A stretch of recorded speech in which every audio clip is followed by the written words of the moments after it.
legalization of marijuana proponent, Sheriff Maciol. Yeah. Wrong. It's funny because I heard Griffo this morning talking about how yep, that was the wrong one. I heard the senator this morning talking about how we try to get people that were pro and con, Yes. and I just knew you had to be involved because you were have somebody. a whole lot to say. Yeah. But- When somebody, obviously, there must have been some people there that were for the legalization. Yes. And, Oh, yeah. Absolutely. It was a balance. I mean, medical and otherwise, right? I mean, there were people for it. Obviously, there was a couple of us against it, and then there were folks who really didn't take a position because they deal with it was the folks from Inside House and CFLR because they're obviously their job is to treat the addicts, so they didn't. Yeah. They're in a unique position there. So he did have a very well balanced group.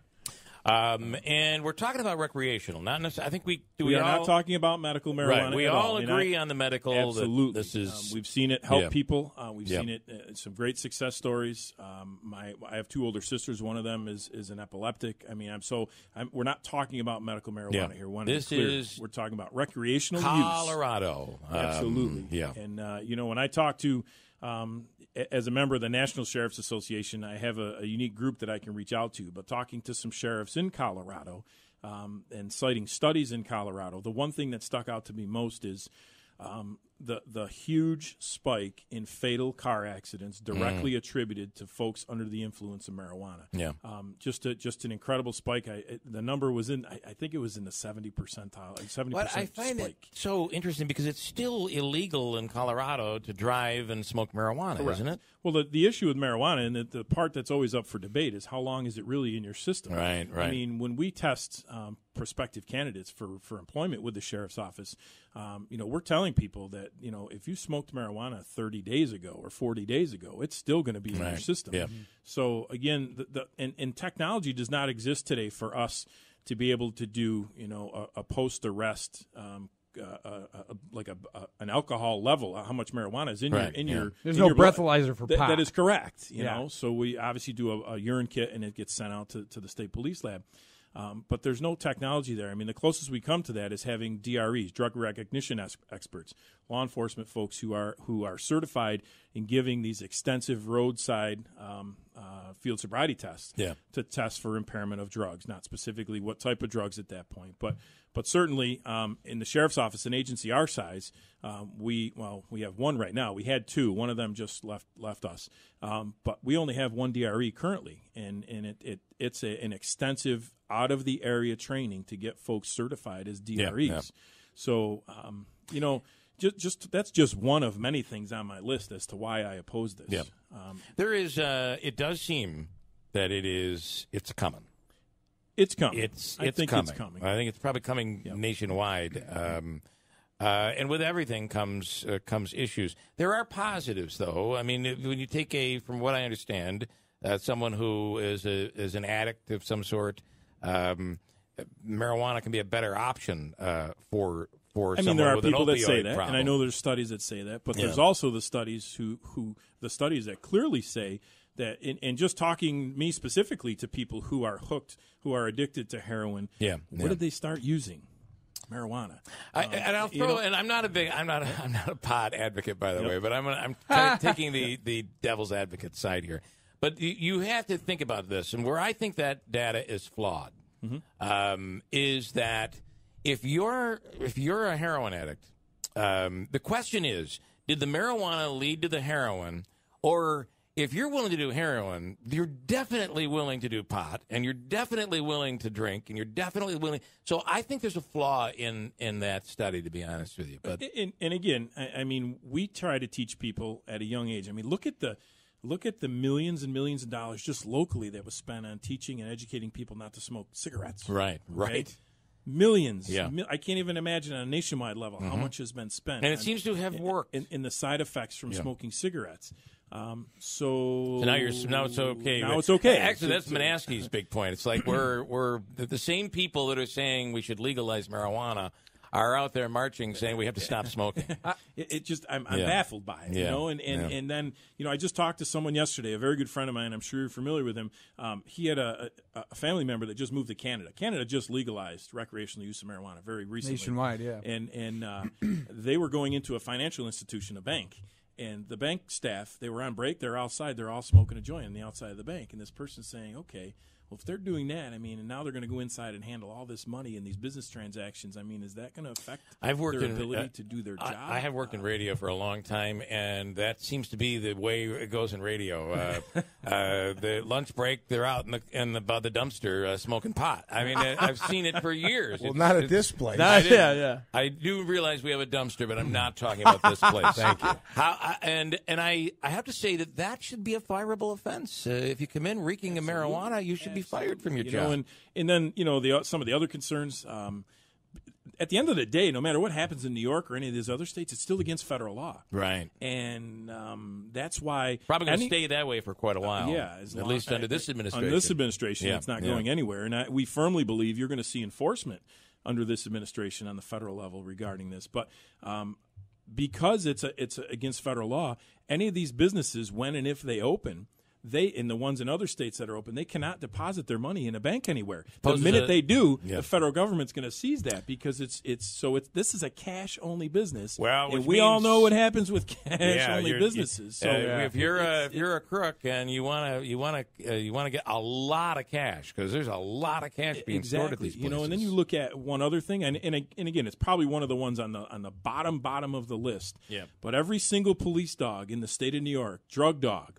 The minute the governor signs this into law, those dogs are immediately retired. They're done. They're done. Their careers are over because when a drug dog is trained to pick up the scents of heroin or cocaine and marijuana, and all of them are certified in marijuana, what are we going to tell the dog? Well, starting tomorrow, don't worry about the marijuana anymore. Just pick up the other. Well, and I'd imagine like dogs are done. In court, you're going to have an issue of well, is this dog smelling pot, and then it led to my client being discovered with the cocaine, and then some of the information yesterday and some of the studies, they're talking about how many people we incarcerate for marijuana possession, and well, I can tell you right now, there's about 530 some inmates in the United County Jail. Not one of them is in there for marijuana possession. Not one of them. Right? Yeah. So. Interesting. I was actually going to ask you that. I want to ask you another question. You mentioned hiring. Marijuana sale could be different, though. Sale different. Yeah. I'm talking about marijuana possession. Right. Yes. Yeah. What is your interpretation on that? It would still be illegal to sell marijuana, right? If the state legalized it? Sure. I mean, you would probably need a license from the state. Right, and if you're not licensed. But again, we don't know. And our fear is this law is going to come in the middle of the night, just like the SAFE Act did, and then we're going to spend years and years digging ourselves out of these messes. So, a quick follow-up. You talked about hiring earlier. You said when people apply, you tell them, if you smoked pot 40 days ago, it could still, would that change? Well, if it's a legal thing now, would law enforcement be drug screening for marijuana? I mean, if someone, and again, if someone has used marijuana in the past and they're honest about it, we can work around that. Okay? Yeah. Our issue currently we deal with now is people say, "Well, I never smoked dope," and then they take a drug test and they fail. Well, you know what? The issue your issue is the credibility. Yeah. Now you're a liar. You're not a. That's a different story, but. Yeah. But so I don't know. I mean, that's a good question because you cannot use illegal drugs as a member of law enforcement. Right. It wouldn't be an illegal drug anymore. It wouldn't be illegal, but at the federal level, it is. Here's another aspect of me. I've come out of here being the pro pot guy today. Well, I was going to suggest this on another side of you. But I'm saying the other thing is too, with it regulated. You're dealing with, because the fear is that that pot you buy on the street, you don't know where you're buying it or who you're buying it from. Laced with whatever. Right, and I think there's a fear there. The other thing is that Manaski has talked about is if you're that means the price it's going to be taxed, which means the price is going to go up. Right. Which means you're still going to want to save money by your neighborhood guy that sells you the pot because you'll pay less. And if anybody thinks that the potential future revenue, because I heard that too, is going to lessen the debt of New York State or be used to fix our bridges, we all know that's not going to happen. I think it's going to education, isn't it? Is that it's just that is then the lottery's going to go to the bridges. I mean, I understand. Right. For me, it's difficult. I mean, the worst thing I ever did, I tried to smoke a cigar when I was 19, and I almost gagged and died. And so I don't drink, I don't smoke. So I guess that's a different, and I've been a cop for 30 years. 6 years of my career, I taught the DARE program in the Whitesboro School District. 2,200 kids went through my program. It's just for decades we're teaching kids not to do this, and now all of a sudden we're just going to open the floodgates and say, have at it. It's okay. Yeah, I'll also tell you that I spent 4 days in Denver. No evidence of my son participating, but I don't want to be naive. However, I got to tell you, we walked by places, and they were stores that sold all different types and grades and strains, all different, right? Edibles, some of it, and edibles, and some of it extremely powerful. Right. But it seemed to be done and regulated very well, at least in Denver. Right. And I never, through our entire, we were there for 5 days. Nowhere did I smell. Not once did I smell marijuana. I mean, there was a bus, however, called the pot bus. The cannabis? And listen to this. It was the cannabis. And they would pick you. You'd sign up for the bus, and they would take you to all the pot dispensaries.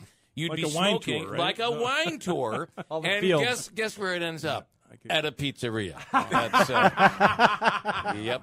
Isn't that, I mean, that's the only evidence we saw of. Right. I know in Colorado it's county by county, so there are a handful of counties that don't sell it at all. Yeah, and they brag about their cleanliness, lack of loitering, because again, cash only business. Sure. Yeah. There's spikes in robberies because someone who's in need of money knows that people coming in these stores, they're going to have cash. It's a problem. They cannot put that money in the bank. There was a whole documentary about it. I want to take a couple calls. People have questions. Paul in Utica, we have the question for Sheriff Maciol. Paul, you're on.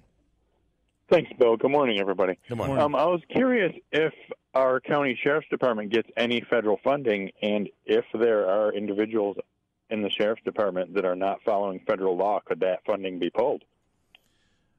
Federal funding. If it became legal in New York State, you would not necessarily be following federal law. That's it's correct. Still illegal. That could be an issue. Yeah. I mean, we do from time to time receive federal funding. I'm not sure what you mean by are we following federal law. I think he's drawing an analogy between like the president threatened for sanctuary states that he was going to withhold Could they federal pull money. funding if you don't enforce the federal law? That's a possibility. Yeah, that is a possibility. Interesting question. Yep, you throw one more monkey wrench in there, Paul. We appreciate that. Well, hey, we're trying. All right, have a good day, gentlemen. Thanks, man. Wayne is on with a question as well. Hey, right now, what is the penalty if I say got caught with say I had a couple of these tubes of the vaping THC? Like right now, cops stop me. I got my pen and my vape thing right on the, not that I do it, but my pen and my vape thing right on the side of me. I'm in my car. The cop stops me for a ticket. What's the penalty for something like that? So you're talking the penalty? Vaping versus a marijuana joint.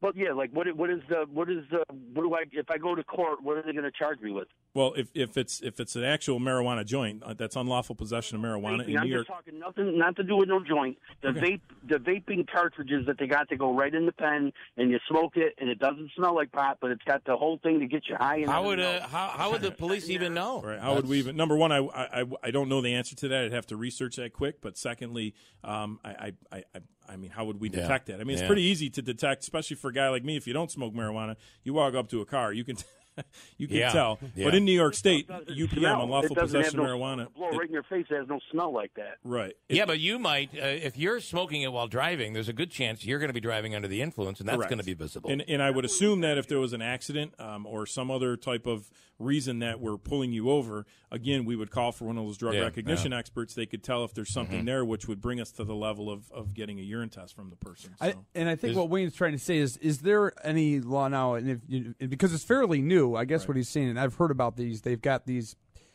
it's THC oil that you buy just like you would illegally buy pot, but it's, I guess he was saying, is it the same if you were to buy like a half a gram of Well, pot because as opposed to because this there oil. might not be a law in place right now for the THC. Is THC illegal versus marijuana? And I think he brings up a point that Right. the law might not have research it. The law might not. And again, So I can have it. I could actually have it and have it sitting on my thing there. You guys don't know what it is. I don't get no ticket for it or nothing. How about this, Wayne?